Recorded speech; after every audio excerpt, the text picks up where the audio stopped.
Bonjour, merci. La RDC est en ébullition depuis presque un mois maintenant. Il y avait une manifestation prévue le 6 novembre dernier. Elle a été reportée au 13, dans 2 jours presque. Une manifestation, une marche pacifique, précisant dans le communiqué des organisateurs, en rapport avec la CENI, autrement dit, l'entérinement de ces tickets Kadima. Rappelez-vous qu'il y a eu dissension entre les confessions religieuses au niveau de cette désignation. Sur les 8, 6 ont adopté, pour ne pas dire opté pour ce candidat. Le communiqué, ou plutôt le PV, a été déposé à l'Assemblée nationale. Les 2 principales confessions religieuses, l'ECC et la SENCO, qui assurent la présidence et la vice-présidence, ont marqué leur différence pour nous dire que ce n'était pas régulier, ça ne s'est pas bien passé. Malgré cela, le président de la République a confirmé, disant d'ailleurs que c'était régulier, cette organisation ou ces choix. Et tout ceci a été validé par l'Assemblée nationale. C'est pour cela qu'il y a maintenant, ici en RDC, un front du refus, un front pour pouvoir ne pas empêcher que cela se concrétise pour les futures élections de 2023. Pour y savoir un peu clair, pour y voir un peu plus clair, nous avons invité en cette rencontre les 2 principales organisations de cette marche, c'est-à-dire KLCC et Milapro, qui sont apparentés à la SENCO et à l'ECC. Les représentants ici, bienvenue. Merci. Alors, j'ai fait une petite introduction en précisant que vous êtes Jean Bosco Lalo, membre de KLC. KLCC, tu veux dire quoi exactement? KLCC veut dire le Conseil de l'apostolat des laïcs catholiques du Congo. Voilà. Et vous dépendez de la SENCO? Oui, nous sommes... Vous faites partie de l'Église? Nous sommes de la SENCO. Nous appartenons à une des commissions de la SENCO. C'est la commission de l'apostolat des laïcs, qu'on appelle CEAL. Laïque. Enfin, on va en savoir un peu plus tout à l'heure. Milapro, membre de l'ECC. Et c'est M. Jeff Pambi, que tout le monde connaît parce que vous êtes très médiatique. On vous suit un peu partout. Alors vous êtes Milapro, laïque aussi? Tout à fait, le ministère des laïcs protestants. Alors expliquez-moi un tout petit peu, qu'est-ce qu'on appelle les laïcs? Alors qu'on parle ici religion, on parle SENCO, Église catholique, ECC, Église protestante. C'est quoi les laïcs dans tout ça? Merci. Vous savez que depuis l'époque de Jésus-Christ, lorsqu'il est parti, il a laissé les apôtres. Mais après, les apôtres ont considéré que eux, ils devraient se consacrer plutôt au travail des âmes de nos populations ou du peuple, mais qu'il fallait une branche rattachée à leur action qui devrait s'occuper pratiquement des choses du monde. Parce que les choses du monde sont nécessaires pour accompagner l'action spirituelle. C'est ainsi que le premier apôtre, qui est aussi le premier martyr de Jésus-Christ, Étienne, pour ainsi dire, a été responsabilité pour s'occuper de tout ce qui était, en l'occurrence, des questions logistiques, tout ce qui va avec l'encadrement sur le plan du monde, je le répète, de l'action en appui à l'action des apôtres. Donc aujourd'hui, les laïcs protestants, c'est un peu, vous, la logistique, ceux qui s'occupent de l'intendance. Nous sommes le bras séculier de l'Église, c'est-à-dire l'Église, nos prêtres ou nos évêques, nos pasteurs, nos révérends, eux s'occupent principalement de nos âmes, du salut de nos âmes. Mais nous, les laïcs, nous nous occupons de la vie de l'Église. C'est-à-dire nous devons tout mettre en œuvre pour le rayonnement de l'Église. Nous devons soutenir notre Église afin que le travail qui est à être accompli par nos pères puisse être le plus efficace possible.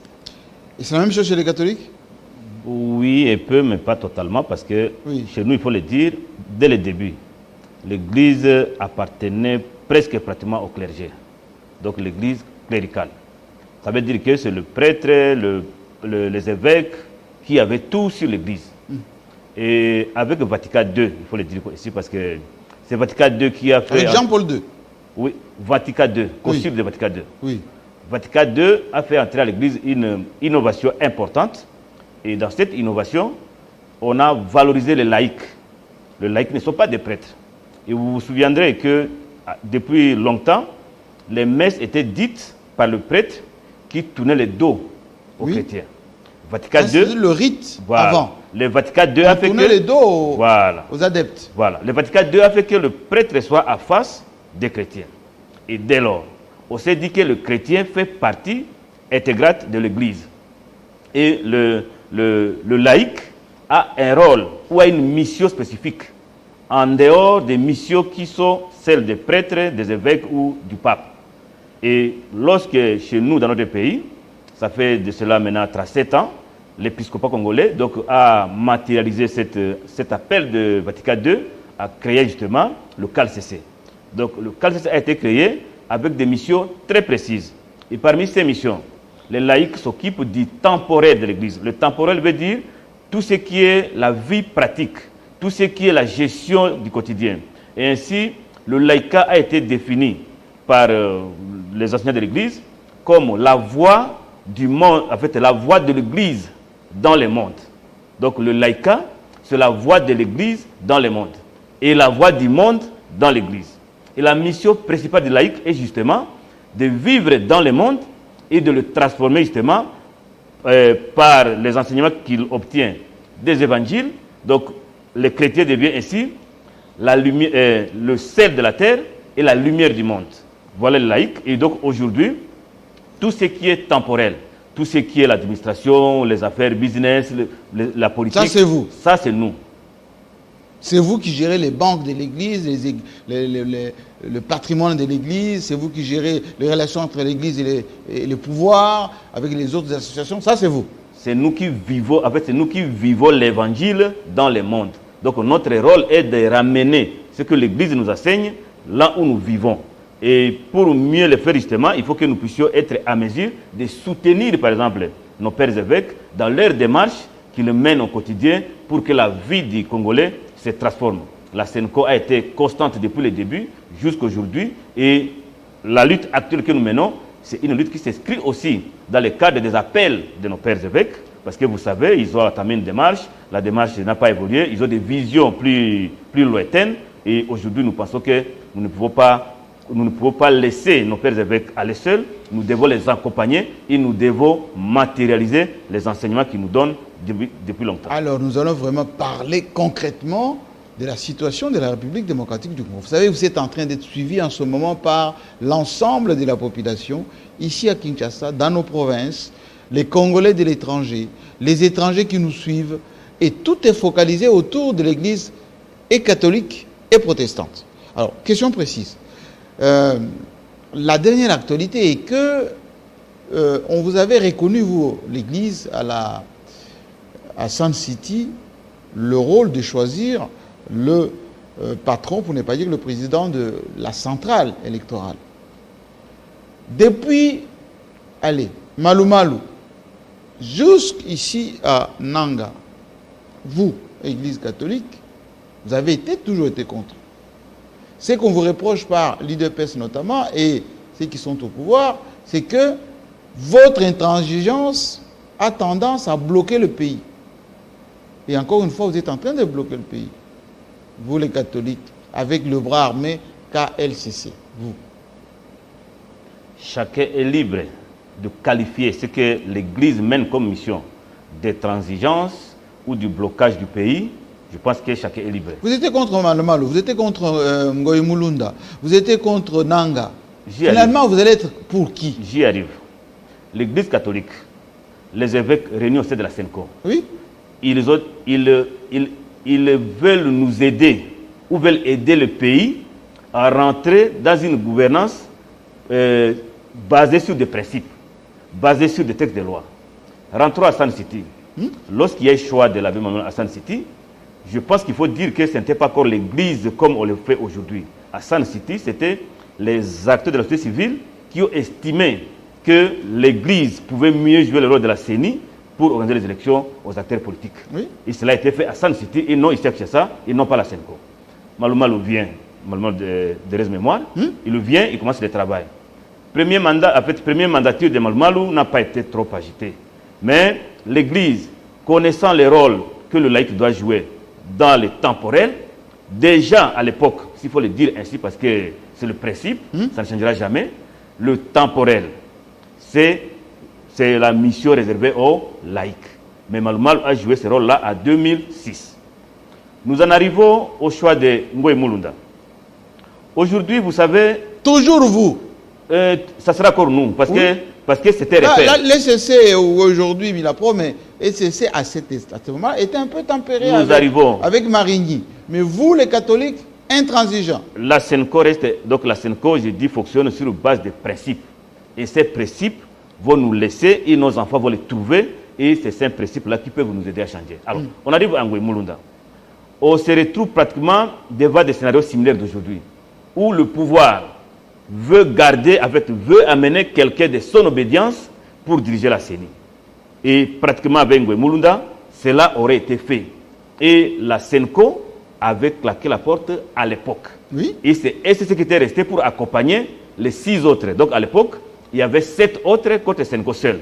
SENCO n'a pas regretté ça. SENCO est resté tel qu'il est. Alors, nous continuons.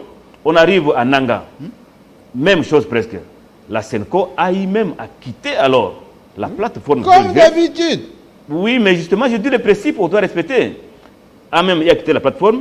Et c'est l'ECC qui s'est fait la peine de se retrouver devant d'autres confessions religieuses, mais a découvert finalement que cette confession était en train de ramener le pays dans des choses qui ne pouvaient pas le construire. C'est ainsi que l'ECC s'est ressaisi. Je pense qu'il faut le dire ainsi. C'est ressaisi. Et aujourd'hui, quand nous parlons avec vous, l'ECC et la SENCO ont un accord cadre.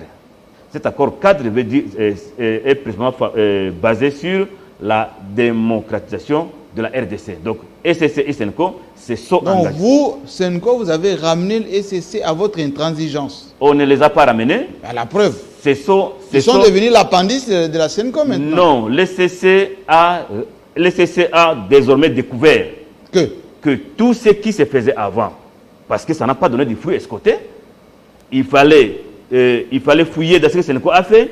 Qu'est-ce qu'il y a de bon? ECC a découvert finalement qu'avec les principes que la SENCO a, et aujourd'hui, il faut le dire, ECC aussi en a, ECC aujourd'hui a une commission justice et paix et sauvegarde de la création. Chez nous aussi, il y a la commission justice et paix. Ces deux confessions aujourd'hui, ce sont les seules confessions qui ont travaillé sur les questions électorales de manière professionnelle. Les deux confessions, SENCO et ECC.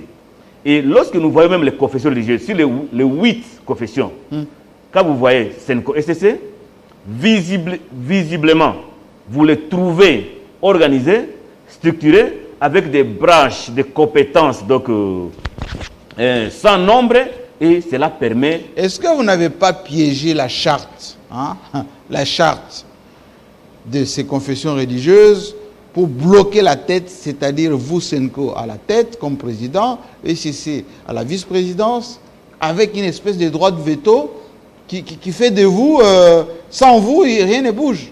C'est ce que tout le monde ne veut pas. Qu'est-ce qu'on appelle les chartes? Ici, je pense qu'il y a une confusion qu'on a fait installer. Ce n'est pas fait installer. C'est une confusion qu'on a fait installer dans la tête des Congolais et que la politique a voulu exploiter pour que SENCO soit décrédibilisé. La charte, c'est un document qui permet aux parties prenantes d'avoir certaines façons de se comporter pour que les choses marchent bien. Et la charte ne fait pas de confession religieuse une asbel. Ce n'est pas une asbel. C'est quoi alors? La charte ne constitue pas une asbel. Mais vous êtes une société civile. Allons-y justement. Vous êtes une association des églises. Ça veut dire vous n'êtes pas l'État. Dans les confessions religieuses, tous les membres viennent en gardant leur authenticité. Donc, oui, d'accord. Ils ne remettent pas. Mais lorsque vous vous dites, moi, SENCO, président, c'est moi celle qui a droit d'engager ou plutôt de représenter, c'est moi celle qui peut aller présenter les PV à l'Assemblée nationale, ou vice-président qui est là derrière en train de me pousser, c'est une espèce de prise d'otage. Toute convention légalement faite par les partis tient lieu de loi entre elles. Donc c'est une coopération des partis. Les autres ont reconnu ce droit-là à l'ECC et à la SENCO. Et on a reconnu que la SENCO, justement, avait les atouts pour conduire les confessions religieuses. Donc ce qu'on vit aujourd'hui par rapport à la charte, ce qu'on vit aujourd'hui par rapport au modus vivendi qui a été établi, c'est pratiquement ce qu'on appelle la rébellion en interne. Et maintenant... Qui s'est rébellé? Vous le connaissez, les 6? Les 6 qui veulent marcher seuls? Je vais terminer cette section par là, mais avant de demander à Milapro, Milapro c'est notre frère Jeff Bambi, SENCO. Qui vous donne le droit de vie ou de mort sur la vie démocratique en RDC? Ce n'est pas nous, mais c'est un droit... Vous, l'Église catholique? J'y arrive. C'est un droit qui est reconnu à tout Congolais. Et les évêques sont des Congolais. Non, mais depuis Maloula, vous êtes comme ça. Justement, j'arrive. Maloula, Etou, Mosengo, aujourd'hui, Ambongo. Vous avez l'impression, enfin vous donnez l'impression que ce Congo, c'est l'affaire des catholiques. Sans les catholiques... Alors, d'abord, vous êtes représentatif aujourd'hui où? Quand vos paroles sont vides. Notre pays a fait un choix. De quoi? C'est le choix de la démocratie. Donc? Et c'est un choix qui fait assez mal, mais nous devons l'assumer. Et on ne peut pas choisir autre chemin. Et la Constitution est claire que l'unique façon d'accéder au pouvoir, c'est par les élections. Donc aujourd'hui, justement, c'est le fondement de la démocratie, passe à travers les élections. Avec les catholiques qui valident? Mais lorsqu'il n'y a pas d'élection, où elles sont mal faites. Donc vous validez le pouvoir? Ce n'est pas... Mais naturellement, nous sommes électeurs. Nous sommes électeurs. Les catholiques majeurs sont des électeurs. Ce sont des Congolais qui ont le droit de voter et qui ont le droit de s'occuper de la vie des citoyens congolais et ont besoin de mener des plaidoyers jusqu'à obtenir gain de cause. Tant qu'il n'y a pas gain de cause, donc nous sommes là. Jeff Bambi, vous êtes membre de Milapro, très proche, influent d'ailleurs, Milapro, au sein de l'Église du Christ au Congo. Qu'est-ce que vous avez à aller vous accrocher à la SENCO pour aujourd'hui constituer une force de chantage à la RDC? Vous les protestants. Très bonne question, Jean-Marie Kassamba. Nous partons des principes. Je pense qu'il y a un principe universel ou biblique qui veut que, ou qui dit que seul un insensé n'apprend pas des leçons du passé. Oh. Oui. Seul un insensé n'apprend pas des leçons du passé. Nous avons constaté une chose claire, que depuis 3 processus électoraux passés, tout n'a été que chaos. Chaque processus au terme duquel il y a eu des contestations, soit des résultats, soit des troubles lors de l'organisation et consorts. Et la cause principale, c'était pas la situation, pas l'aspect technique de l'organisation des élections. Ça, là, on peut dire qu'on a des techniciens en matière électorale dans ces pays, mais par contre, c'est l'autre aspect qui est l'aspect éthique et moral des animateurs de la CENI. C'est là où intervient la question de la corruption, du chantage, la question de trafic d'influence, et ainsi de suite. Alors, nous, au niveau de l'ECC, je crois que mon frère collègue de l'Église du CALCC l'a évoqué ici. Par le passé, l'ECC a été la tête de file du reste des confessions religieuses quand, raisonnablement, nous le savons maintenant, les catholiques, à travers la SENCO, se sont résolus de ne pas accompagner la CENI dans sa forme telle qu'elle était, pas parce que la CENI n'était pas bien organisée, mais c'est parce que les membres de cette CENI avaient été désignés sans pouvoir tenir compte de certains paramètres importants, lesquels ont causé du désordre à l'issue de ces élections-là. Pendant 3 processus électoraux, je disais, il y a eu un président désigné, mais qui ne faisait pas l'unanimité, ou plutôt qui n'était pas le fruit d'un vrai consensus entre les 8 pères des confessions religieuses.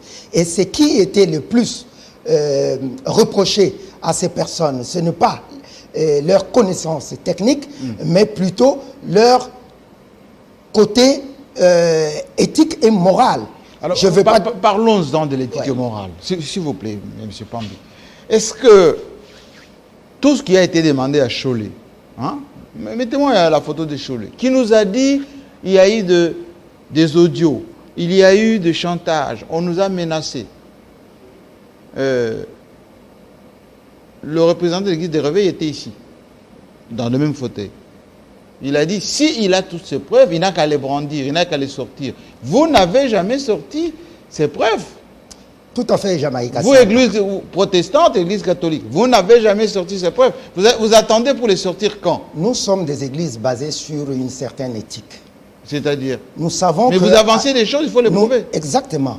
Nous savons qu'à l'heure actuelle, d'abord, les voilà. pères des confessions religieuses... Voilà Cholet et les autres. Absolument. Les pères des confessions religieuses incarnent une certaine piété et un certain respect, n'est-ce pas, de l'éthique et de l'être humain. Et à l'heure qu'il est, il faut considérer que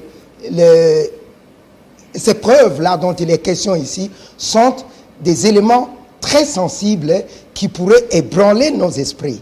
Alors, à notre niveau, sur base de l'éthique qui caractérise nos pères de confession... Donc vous cachez les audios? Ce n'est pas ce que je veux dire. Oui. Et sur base de l'éthique qui caractérise nos pères de deux confessions religieuses, catholiques et protestantes, ils ont estimé à leur niveau qu'il serait assez malsain de rendre public des preuves, des éléments qui vont entacher la personnalité, permettez la tautologie, aussi importante que les chefs des autres confessions religieuses. Mais puisque il est question de prouver une chose qui est réelle, qui avait été décriée par toutes les confessions religieuses, je vous envoie, vous rappelez, la déclaration faite en juillet, je crois, le 27, par toutes les 8 confessions religieuses, dans laquelle il décriait, ou les chefs des confessions, des 8 confessions religieuses, décriaient notamment les tentatives de corruption, les menaces contre leur personne. Toutes les 8 confessions ont signé ces communiqués. Et beaucoup se sont rétractés toutes les 8 après. confessions. C'est là alors qu'il faut aller leur poser la question. Pourquoi ont-ils signé un communiqué et ils étaient présents lorsque le communiqué était lu par leur porte-parole qui est M. l'abbé Donatien Nchole. Tous étaient présents. Le communiqué a été lu, rendu public.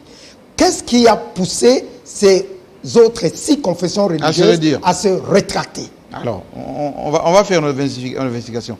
Dites-moi une question de confiance. Vous êtes suivi partout au Congo en ce moment. Tout le monde vous suit. Kamba était ici. Il dit, l'église protestante, l'église catholique, c'est l'illusion de dire que vous êtes majoritaire, vous avez beaucoup d'adeptes partout. Aujourd'hui, quand on voit les églises, voilà, des réveils, ils sont plus représentatifs. Il y a des églises dans chaque rue, partout au Congo. Pourquoi vous nourrissez l'opinion avec des illusions que vous avez encore des églises, des paroisses qui sont partout avec beaucoup des adeptes, alors que ce n'est pas le cas. Ce n'est plus le cas. Le Congo est devenu un pays avec le renouveau charismatique, avec les gens des églises des réveils qui sont plus majoritaires que vous. C'est du chantage. Et je pense que... de la triche. Venant d'un chef religieux... Mais ils sont majoritaires. Exactement. Venant d'un chef... C'est eux les vrais majoritaires. Venant d'un chef religieux, c'est assez regrettable. J'ai été, pour la toute première fois que j'ai assisté à un culte des églises de réveil, c'était chez Dodo Kamba. Pour la toute première fois de ma vie.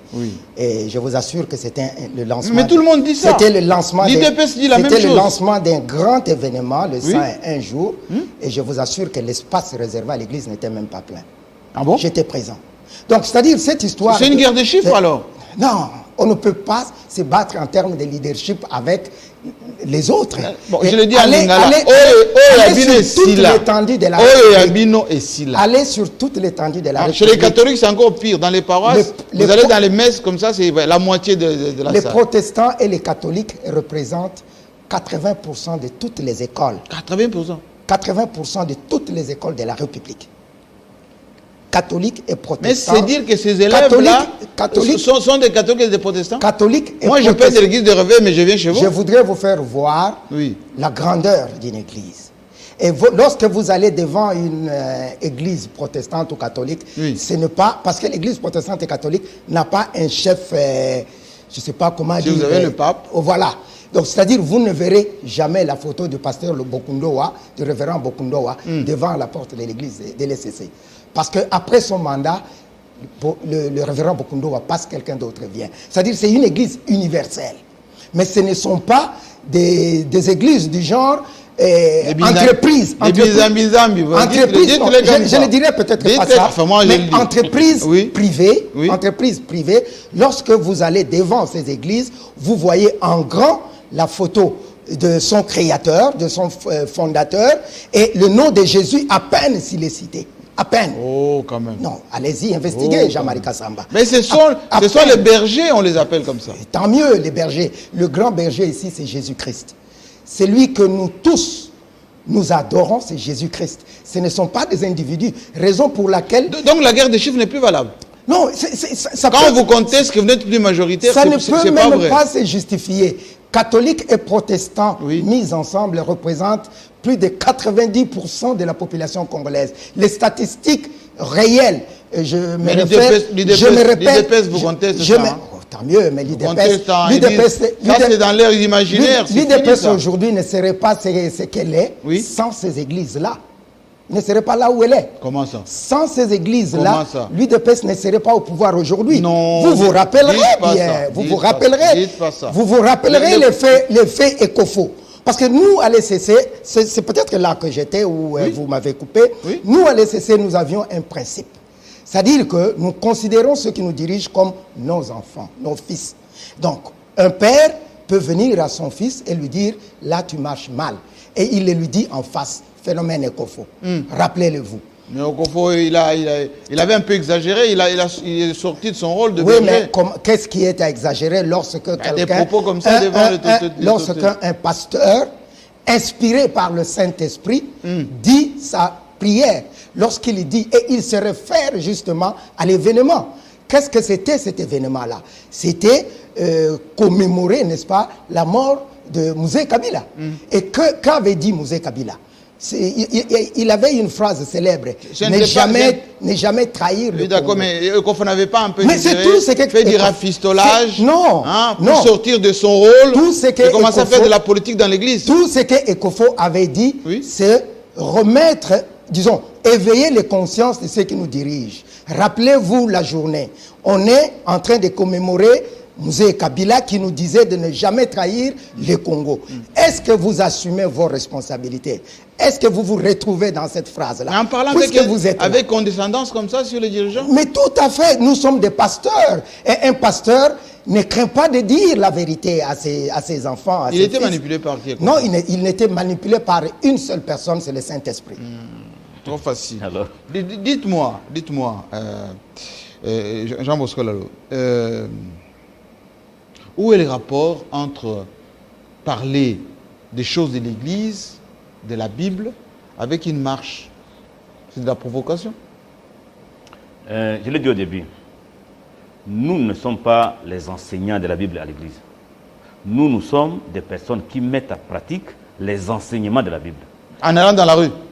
Non, nous mettons en pratique les enseignements de la Bible. Oui. Que dit la Bible?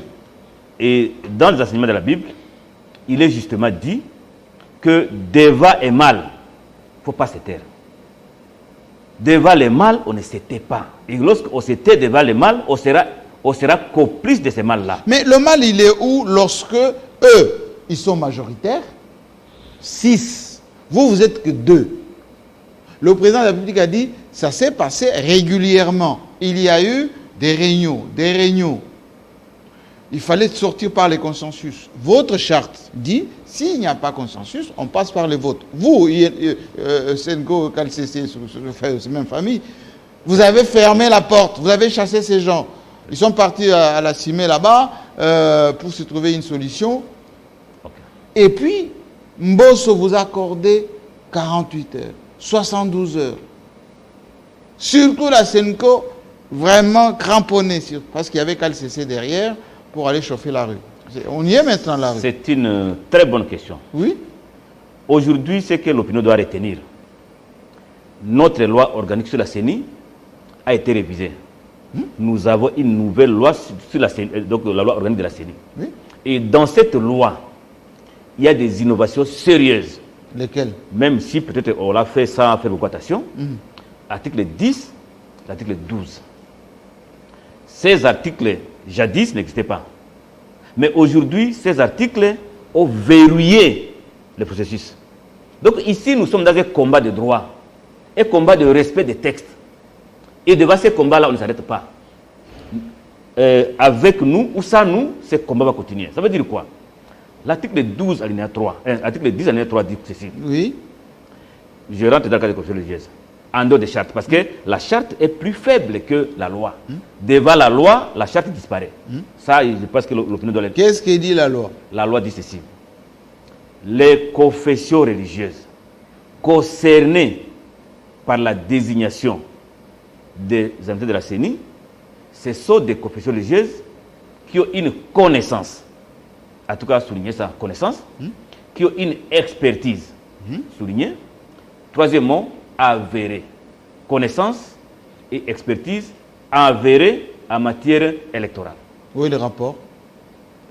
Le rapport est que depuis toutes les années, il y a eu des rapports de mission qui justement ont motivé l'article 10. Le rapport, c'est quoi? Aujourd'hui, lorsque nous voulions enterrer la vérité, elle nous rattrape. Mais vous refusez Justement, j'y arrive. La notion de majorité, pourquoi? J'y arrive, on n'est pas encore là. Oui. J'ai dit les confessions religieuses concernées sont celles qui ont une connaissance et compétence avérée en matière électorale. Donc vous, sur les 8 confessions. Donc vous les protestants. Je n'ai pas encore terminé.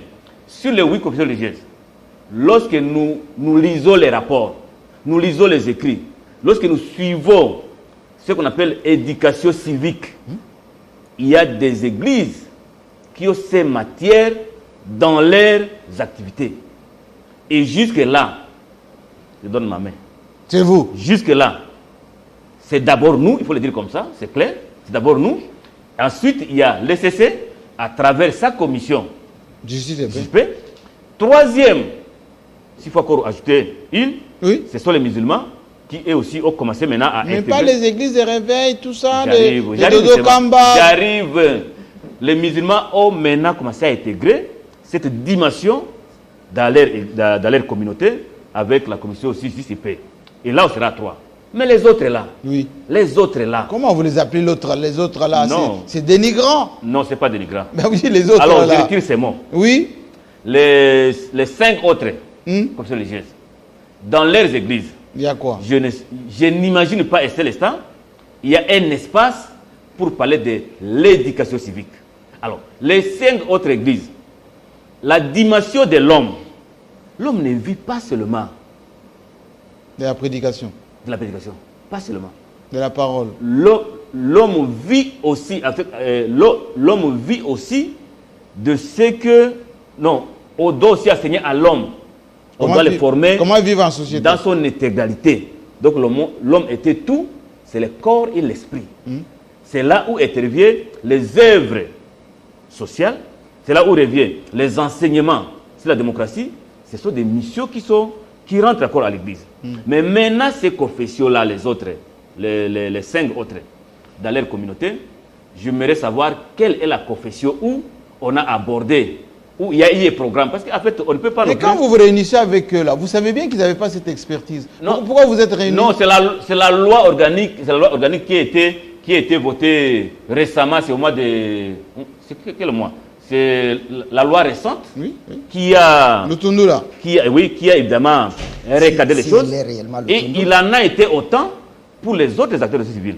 Et là, le président Mbosso a pris son temps pour désigner distinctivement les 2 structures de la société civile, pour lui qui avait une compétence avérée en matière électorale, c'est Edicel et Simon Serre. Ça, c'est lui. Mais si on ouvre la parenthèse, on peut trouver d'autres. Et là, je pense qu'il est aussi allé trop vite. Alors, répondant à ma question, en termes de majorité, opposition, ou plutôt majorité, minorité. vous, minoritaire 2, vous avez échoué par rapport à votre influence vis-à-vis des 6 autres. Pourquoi vous vous inclinez pas? Laissez-moi répondre à ça. Pourquoi vous inclinez pas? Merci ECC et Senko. Pourquoi vous inclinez pas? Merci. Pourquoi vous voulez imposer la dictature de la minorité? Je pense que c'est une question cruciale. Oui. Le président l'a dit. À laquelle il faut apporter la réponse voulue, laquelle? Nécessaire. Oui. Parlons d'abord de la charte des confessions religieuses. Il faut se dire une chose, la charte des confessions religieuses ou les statuts de nos associations ou consorts ne sont pas au-dessus de la loi. Oui.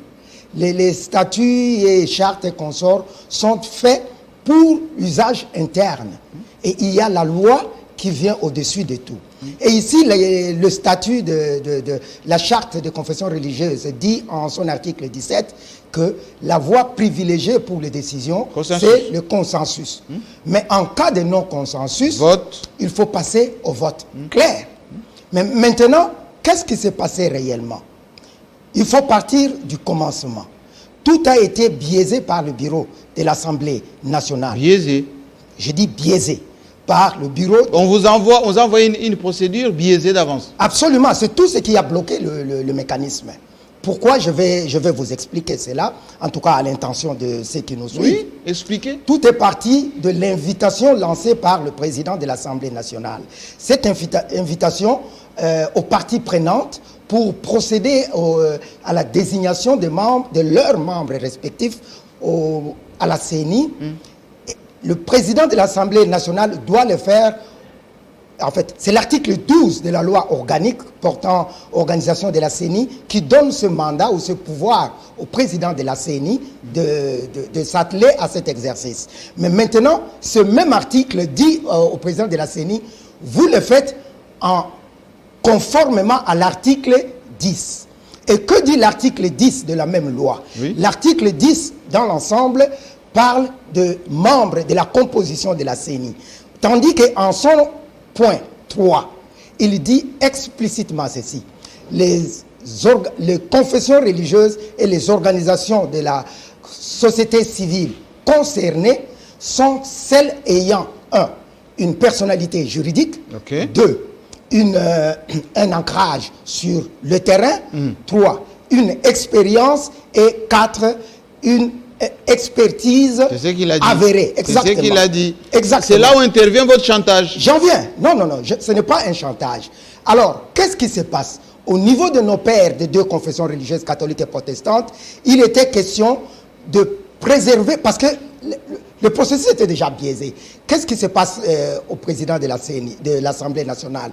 Il adresse l'invitation à 2 organisations, comme on vient de le dire, oui. Mais alors qu'il n'en a pas le pouvoir. La loi lui demande de s'adresser à la société civile. Donc, le président de l'Assemblée nationale devrait adresser sa lettre au cadre de concertation de la société civile. Le coordonnateur de ces cadres de concertation devrait, au niveau de leur organisation, convoquer une assemblée des organisations spécialisées en matière d'éducation civique électorale. Parce qu'il y en a plusieurs. Alors, c'est là où devraient sortir les 2 noms des organisations spécialisées. Mais le président Mbosso a fait quoi? Il a désigné d'autorité 2 organisations. Ce sont des organisations majeures. Personne ne les conteste. Mais le président Mbosso avait-il le pouvoir de le faire? Je vous dis non. Alors, parce qu'aucune loi ne l'autorise. S'il vous plaît. Oui. Par contre, au lieu, alors, dans ces cas, de procéder au même exercice avec les confessions religieuses, il laisse la brèche ouverte. Parce que intentionnellement. Nous considérons à lui de juger, de nous dire. Parce que dans notre lettre d'interpellation du président de l'Assemblée nationale, nous avons évoqué cet élément et nous lui avons demandé clairement de pouvoir, parce qu'il en a pouvoir, saisir le Conseil d'État qui est l'instance habilitée à interpréter les textes, la loi organique. Oui. Mais alors, le président de l'Assemblée nationale, plutôt que de contacter, de saisir le Conseil d'État... C'est lui le président de l'Assemblée nationale. Exactement. Oui. Il saisit la Cour constitutionnelle sur un article 211 qui le renvoie à la loi organique. Alors qu'il pouvait directement interroger la loi organique à travers le Conseil d'État. Alors, s'il vous plaît, un élément important. Oui. Alors, la Cour constitutionnelle se déclare incompétente de répondre à sa demande. Mais la Cour constitutionnelle, malgré qu'elle se déclare incompétente, elle donne quand même un avis. Contradiction. Et quel est l'avis que la Cour constitutionnelle donne? Il demande au président Mbosso, que malgré que je suis incompétent d'interpréter cet article que vous me demandez, mais je pense que vous pouvez continuer le processus. Alors, Mbosso et le président Mbosso... C'est un fait vert voilé. Non, mais ce n'est pas un fait vert. Il lui dit de continuer le processus. Oui. Il ne lui dit pas d'entériner. C'est-à-dire essayer de tirer au clair le processus. Oui. Est-ce qu'il a respecté toute la procédure juridique? Alors c'est là que le président Mbosso devrait comprendre qu'il était saisi. Et il y a encore un autre organe qui a failli à sa mission, c'est le Conseil d'État. Parce que le Conseil d'État avait été saisi par un député, à notre demande, il faut le dire, sur la même question. Et à ces jours, pas de réponse. Le Conseil d'État n'a jamais prononcé sa décision. Monsieur Pambe, on a très suivi en ce moment. Tout à fait. Vous avez appelé à manifester le 13. C'est quoi l'objectif? Vous voulez perturber juste le fonctionnement de l'État? Vous voulez que les gens aillent être blessés, tués? Qu'est-ce que vous poursuivez? Quel objectif? Parce que je sais qu'à travers la République, vous avez, comme vous avez dit tout à l'heure, vous avez des paroisses partout, des églises partout, des écoles partout. Le message est passé, en filigrane, etc. Vous visez quoi, finalement? Nous n'avons pas vocation de nous opposer aux autorités. Et c'est quoi alors? Nous n'avons pas vocation. Nous nous levons contre des faits.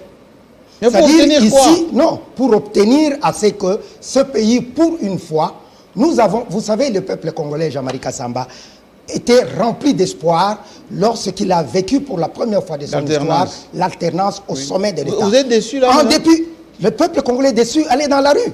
Voyez ce qui s'est fait, voyez ce qui s'est dit. Suivez les chansons de pleurs des jeunes qui ne cessent de gémir. Mais manipulés? Non, manipulés par qui? Est-ce que vous pensez que lorsque les gens se tuent ou se font tuer à l'est du pays, lorsque nos mamans et nos enfants souffrent de faim dans l'espace centre de notre pays, l'espace Kasaï, lorsque les citoyens congolais, tous sans exception, du président de la République au dernier citoyen, se font voler l'argent dans leur compte privé, dans leur téléphone. Et c'est là par le gouvernement. Au lieu de parler des cas, vous n'allez pas de la rame. Tous ces éléments-là, lorsque nos enfants ne peuvent... Vous voyez le niveau d'études de nos enfants? Oui. Considérez-le par rapport à lorsque vous étiez au primaire ou au secondaire. Oui, en principe, ça devrait évoluer. Oui. Mais où en sommes-nous? Et au lieu de... C'est tout ça. Tout ça mis ensemble, nous pensons que trop, c'est trop. À un moment dans la vie... Donc vous ne voulez pas de Kadima? Le problème n'est pas de la personne, sur la personne de Kadima. Oui. Le problème, c'est le processus, la procédure. Il faut qu'on apprenne à respecter nos propres mais si on garde Kadima, qu'est-ce que vous allez faire? Si Kadima répond aux critères voulus, à la procédure voulue de désignation, conformément à la loi, il n'y a aucun problème. Mais est-ce qu'il répond? Donc, je dis qu'il n'est pas question de nom d'individus ici. Ce sont des personnalités de grandes factures qui sont là à la CENI. Techniquement. Mais il ne s'agit pas de ça. Il s'agit du respect de nos lois. Jean Bosco, là, on dit, vous les catholiques, là, en bon en tête, vous êtes contre les Balouba. C'est une affaire de l'Équateur, vous voulez que quelqu'un de l'Équateur, quelqu'un de vous, il y a Fayoul qui serait derrière vous, les multinationales, etc. Qu'est-ce que vous dites aux Congolais? C'est une Pourquoi vous stigmatisez Kadima? Pourquoi? C'est une supputation. Qui suppute? Et ceux-là qui les racontent. Parce que nous sommes devant des faits qui sont probants. Lorsqu'on dit aujourd'hui clairement, d'abord, je voulais d'abord vous donner un élément précis. Oui? Il faut reconnaître que les confessions religieuses ne sont jamais arrivées à une étape où il fallait voter. Les débats... Vous avez fait exprès? Un instant. Vous avez fermé votre porte, vous avez chassé les autres. Instant, les débats à capoter au niveau des choix à la désignation des candidats éventuels. À l'examen des dossiers. Donc ça veut dire que ça a capoté au niveau de l'examen des dossiers. Il n'y a jamais eu consensus, il n'y a jamais eu vote. Donc vous imaginez jusqu'à ce niveau-là. Et ça on appelle en français simple. Ça c'est une tricherie. Tricherie. Première tricherie. Deuxième tricherie. Aujourd'hui, la commission dite paritaire, c'est légal, une commission parlementaire. Avec Mbata. C'est une commission exceptionnelle. Oui. Mais Mbata dirige le PAJ. Donc la PAJ ne peut pas se muer à commission. Mais ce n'est pas interdit. C'est tellement un texte qui interdit ça. Nous en arrivons. Article 53. Ne peut pas se mieux à la commission paritaire. Alors, faut-il accord que la commission soit paritaire? La nôtre ici, entre guillemets, ne l'a pas été. Pour preuve, il n'y a pas eu membre de l'opposition? Les opposants n'ont pas été présents et à la fin, leurs places sont restées vides. Ceux-là dont on a mis les noms sur la liste pour cautionner encore une autre tricherie, il y a un qui est passé à justice. Il a donc... Oui, pour son nom, oui, c'est voilà, vrai. Voilà, complète. Oui. Ce sont des faits graves au sommet de l'État. Les chefs de l'État ne devaient pas descendre aussi bas que ça. En tout cas, pour nous, nous voulons les relever. Nous voulons les sauver. Comment vous allez les sauver, le président On veut les sauver en reconnaissant ce qui n'a pas marché. Parce que... mais vous pensez que le président va rédire son ordonnance? Lui, il est chrétien. Lorsqu'il y a erreur, on la reconnaît, on la corrige. Il n'est pas la corriger. Il va renier sa signature. Mais vous voulez quoi? Lorsque la signature est basée sur des fraudes, on l'annule.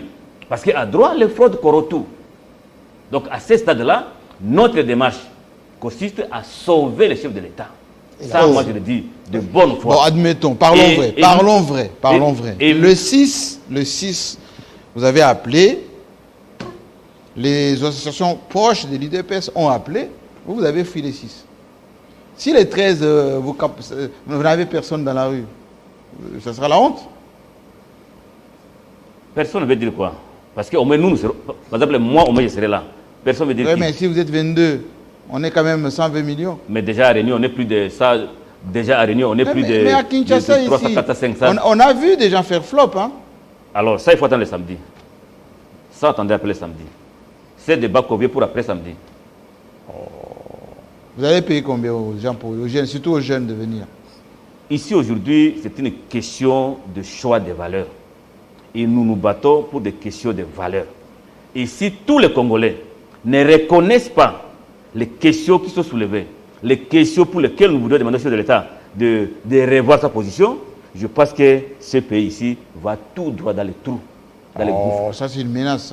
Non. Mais je vous dis, parce que nous avons dit que trop c'est trop. Lorsqu'aujourd'hui on parle de l'éducation, les enseignants, d'abord, leur paiement, ça fait problème. Les élèves sont enfermés dans la salle de classe, l'enseignant est parti. Et en même temps, on nous dit que dans les pays, on a beaucoup d'argent. On est un peu à la fin de l'émission. Une question vous concernant, vous les catholiques, là. Peut-être les églises conventionnelles. Il semble que vous vous opposez à la gratuité de l'enseignement parce que vous gagnez beaucoup avec cette affaire. Hein? L'argent que les parents payent, vous emmagasinez suffisamment. Et maintenant que l'État veut quand même alléger la charge des parents, vous vous opposez. Le débat a eu lieu. L'État a menacé de récupérer les écoles. Oui. Et l'Église a dit récupérez vos écoles et laissez nos bâtiments. C'était fini, non? Alors qu'on y est. Chantage. Alors je dis quoi? Vous attendez que l'État construise ses propres écoles, mais les enfants vont les mettre où? Mais l'État même, dès le début, reconnaît aux églises certaines qualités, dont l'éducation. C'est irremplaçable, c'est dans le monde entier. Les églises ont des rôles à jouer en termes de social. Et les écoles sont parmi les œuvres sociales des églises. On ne peut pas lui refuser ces droits-là. D'ailleurs, notre église catholique est le partenaire de l'État. Notre église catholique. Mais vous en bénéficiez aussi? Évidemment. Vous avez beaucoup d'argent à cause de l'État. Ça veut dire, lorsque l'église constate que ça ne marche pas, oui, l'église doit le dire. On ne peut pas se taire devant le mal. C'est là où nous sommes. On ne va pas se taire, on va parler. Ah bon? Oui. Vous défiez l'État? Est-ce qu'on défie l'État? C'est notre État. On ne veut pas le dévier, mais on veut plutôt l'aider à rendre mieux le service. Et le chef de l'État l'a dit lui-même. Il a dit, au lieu de m'acclamer moi, mais exigez-moi plutôt de rendre le service. Et nous y sommes. Merci beaucoup. Moi, en tout cas, je vous réinvite la semaine prochaine pour constater ce que vous allez faire samedi, parce que faire du bruit, c'est bien, mais les églises de réveil aussi peuvent aussi donner leur mot d'ordre dans les églises, et vous allez voir qu'il y a beaucoup de bandits ou pas. Sur la gratuité de l'enseignement, oui, il faut ajouter un élément, c'est que je crois que les protestants, vous êtes encore derrière les catholiques. Tout à fait. Non, ce n'est pas ça. Oui. C'est-à-dire, je crois que vous avez suivi il y a la semaine dernière, lorsque l'ECC était en comité exécutif national extraordinaire pour examiner la situation du pays. Elle a rendu public un communiqué final, sa déclaration finale, où l'ECC dit explicitement qu'elle soutient la gratuité de l'enseignement. Mais dans le mot, hein? Non. Elle soutient, tout à fait. C'est le mot qui m'intéresse. Nous soutenons la gratuité de l'enseignement, mais nous demandons, nous encourageons le gouvernement à pouvoir prendre des mesures d'encadrement afin de ne pas que l'on puisse sortir de ces désordres. En langage clair, mesures d'encadrement, vous voulez dire? En langage clair, il est question de demander au gouvernement de tenir compte notamment des conditions des enseignants afin que ceux-ci puissent prester dans les meilleures conditions possibles. Jean Bosco Lalo et Jeff Pambi, KLCC et Milapo. Merci. Le peuple vous a suivi. On va attendre samedi. Effectivement, j'attends que nos amis de l'Union Sacrée que j'ai invités, qui viennent aussi, qu'on puisse parler un peu de cette affaire des mobilisations, parce que, oui, nous invitons le peuple pour le samedi. Ah, c'est ça votre mot d'ordre? Non, ça c'est une invitation. Donc nous marchons samedi, oui. Nous les invitons à nous rejoindre. Pacifiquement. Pacifiquement. Vous l'avez dit, hein? Pour revendiquer nos droits les plus légitimes, qui est d'avoir une CENI qui repose sur des principes légaux, pour obtenir à l'Est la sécurisation, pour que la taxe, entre guillemets, RAM ne puisse plus exister. Tout ça? Oui. Merci beaucoup. Ça va, merci. En tout cas, je vous laisse en compagnie des programmes de votre chaîne dans quelques instants. Vous avez quelque chose là-bas. Émission rediffusée. Ah, vous avez quelque chose pour moi, oui. Il semble-t-il. C'est de la part de l'ECC, c'est un bloc-notes. Ah, merci beaucoup. Cadeau de l'ECC qui m'offre un bloc-notes estampillé ECC. Vous voyez? Comme quoi, l'Église donne aussi. Hein? J'attends. Allez, à la semaine prochaine. Merci.